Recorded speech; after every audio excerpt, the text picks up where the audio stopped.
Presa de stat siriană afirmă că 8 dintre soldații săi au murit și cel puțin alți 7 au fost răniți în urma unui atac aerian israelian în apropiere de orașul Dara. Forțele de apărare israeliene confirmă că au efectuat atacul ca răspuns la tirurile de rachete siriene care au vizat regiunea israeliană Golan.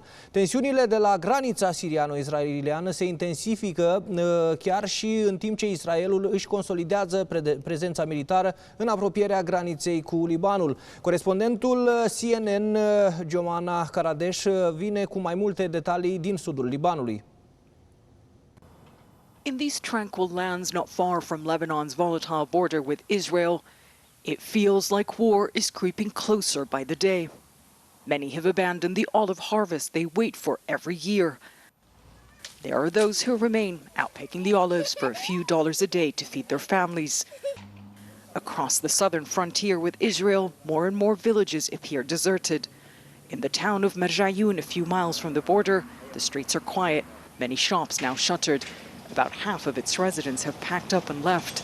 They've heard the fighting. It hasn't hit their town yet. But people here have seen it all before. Memories of the last big war with Israel in 2006 still raw.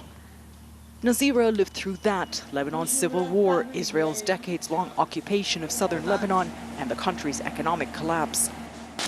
This little bakery is all she and her family have to survive. We've been through enough. We've had enough. We're old people. Where do we go, she says. We brought up our families in poverty, and look at what we have to do now to live. We can't take any more.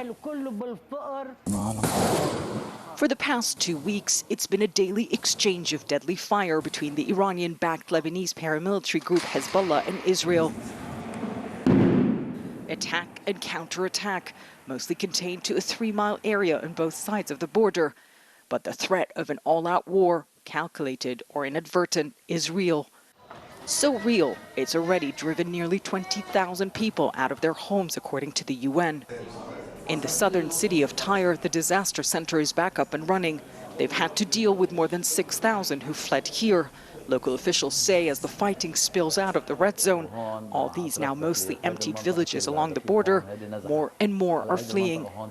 We are afraid that the number will increase. We hope it will not happen, but we have to plan for the worst thing. The Israeli enemy. We can't sleep. We have to be always sleep with open eyes, as they said. Schools like this one have been shut down and turned into makeshift shelters. With the state barely functioning and Lebanon's majority now living in poverty, they just don't have enough resources to deal with the new crisis.